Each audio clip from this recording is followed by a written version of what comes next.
Benjamin attesta.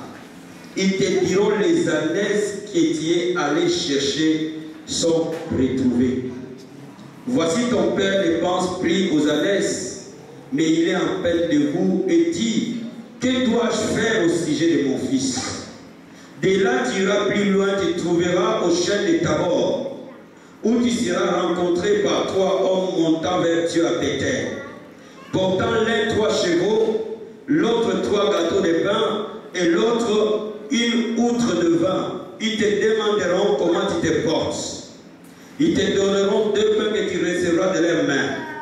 Après tu arriveras à Gilboa, Elohim, où se trouve une garnison de Philistins. En entrant dans la ville, tu rencontreras une troupe de prophètes descendant du haut lieu précédé de luttes, de tambourins et de flûtes de la harpe, prophétisant eux-mêmes. L'Esprit de l'Éternel te saisira, tu prophétiseras avec eux, et tu seras changé à un autre homme. Lorsque ces choses auront eu pour toi leur accomplissement, fais ce que tu auras à faire, car Dieu est avec toi. Quelqu'un peut acclamer la parole du Seigneur. On ne peut pas parler de la puissance de Dieu sans parler des avantages de la puissance de Dieu. Pourquoi depuis un certain temps je vous parle de l'onction de Dieu? Parce que l'onction de Dieu ou la puissance de Dieu a des avantages réels dans notre vie. Il y a 5 avantages que tu verras dans ta vie quand tu commenceras à soumettre ta vie à l'influence de la puissance de Dieu. Bien aimé, les saints n'échouent jamais. Les saints n'échouent jamais. J'ai dit, les saints de Dieu, ils n'échouent jamais. Pourquoi ils n'échouent jamais? Parce que Dieu a prévu pour les saints un instrument. Et cet instrument, quand il va se poser sur toi, il va ramener 5 avantages. Le premier avantage, la Bible nous dit que Samuel a dit à Saoul les choses qui vont arriver quand l'onction de Dieu va venir dans la vie de Saoul. La première des choses, tu constateras la restauration. Quand tu commences à être loin, ta vie commence à être restaurée.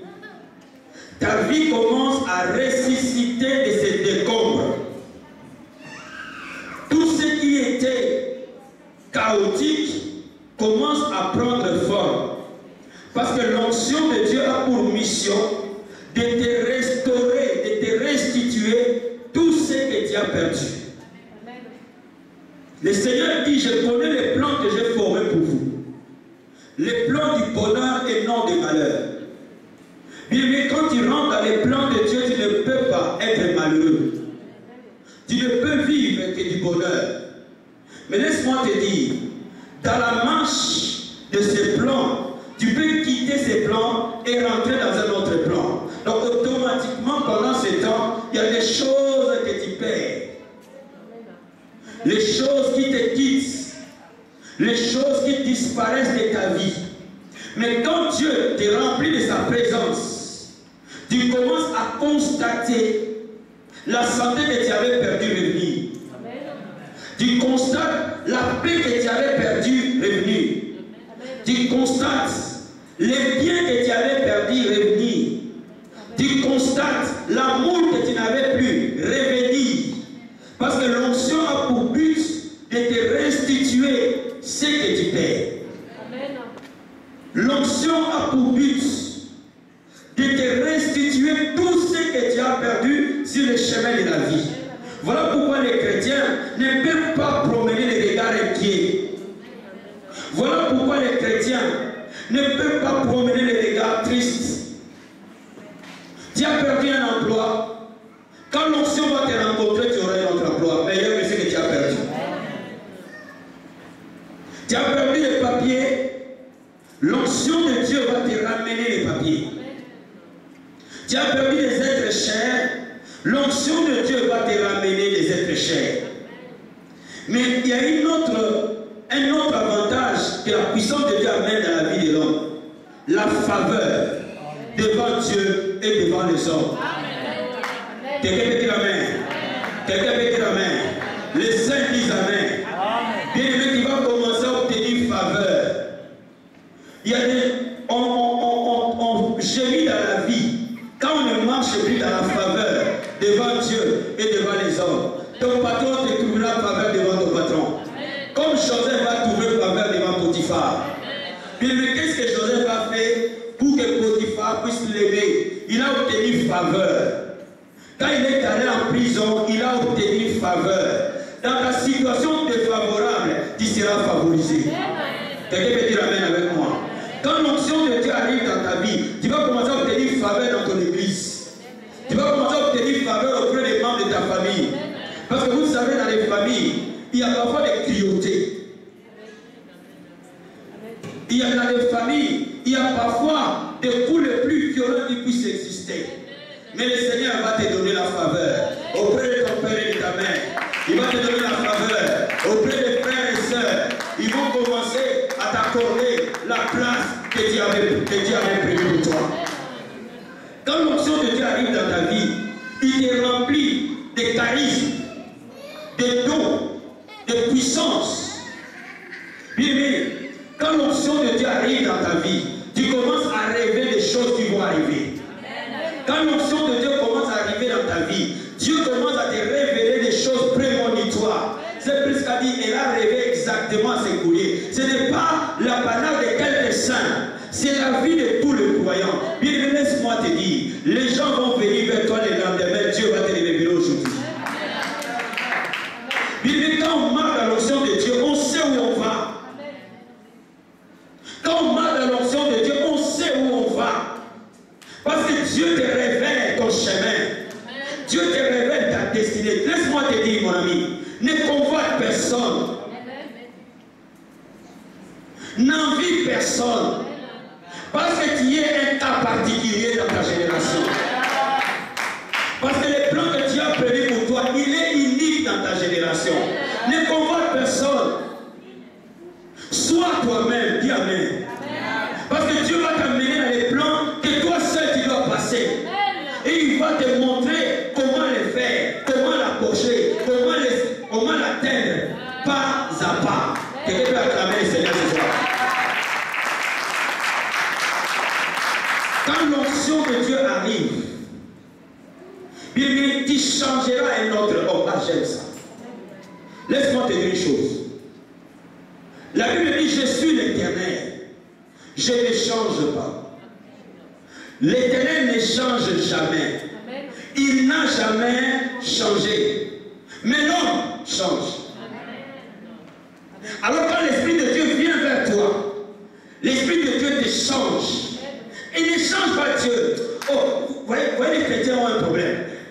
On pense, quand j'écris à Dieu, Seigneur, Seigneur s'il te plaît, bénis-moi, bénis-moi, bénis-moi. J'essaie de prendre quelque chose de Dieu. Même s'il n'avait pas envie de me donner une belle jupe, il va me le donner quand même. Non, Dieu ne change pas. Il ne change jamais de là où il est. Dans son plan, il ne change pas. Mais l'homme doit changer pour rentrer dans les plans. C'est l'homme qui doit muter, qui doit être transformé pour s'aligner dans le plan de Dieu. Quand je prie, l'onction du Seigneur me saisit, me transforme, m'aligne dans le plan de Dieu. Et je vis pleinement dans ses plans. Il me synchronise dans les plans de Dieu. Et lorsqu'il me synchronise, oh, d'accord, laisse-moi te dire une chose. La Bible dit, vos pensées ne sont pas mes pensées. Vos voix ne sont pas mes voix. Les pensées de ton père et de ta mère ne sont pas les pensées de Dieu. Tes idées ne sont pas les idées de Dieu. Oh my God. Quelqu'un peut dire Amen avec moi ce soir. Laisse-moi te dire, il y a une voix qui fait de toi un vainqueur. Il y a un chemin qui fait de toi un vainqueur. Moi, je ne serai plus. Je dois échouer dans ma vie. Je ne serai plus jamais. Je dois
changer à un autre homme. Sache que l'onction est sur toi. Amen, amen, amen. Peut-être qu'ici tu penses le bonheur à ta manière. Mais moi je connais le vrai bonheur. Le bonheur de l'homme, c'est de trouver le bonheur que Dieu a prévu pour lui.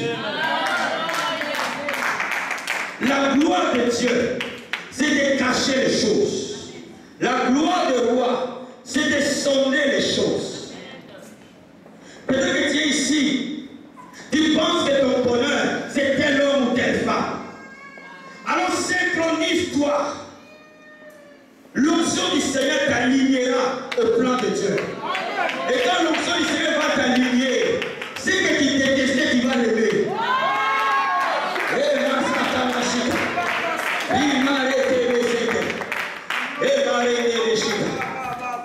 Ce que tu considérais comme la boue va devenir de l'or.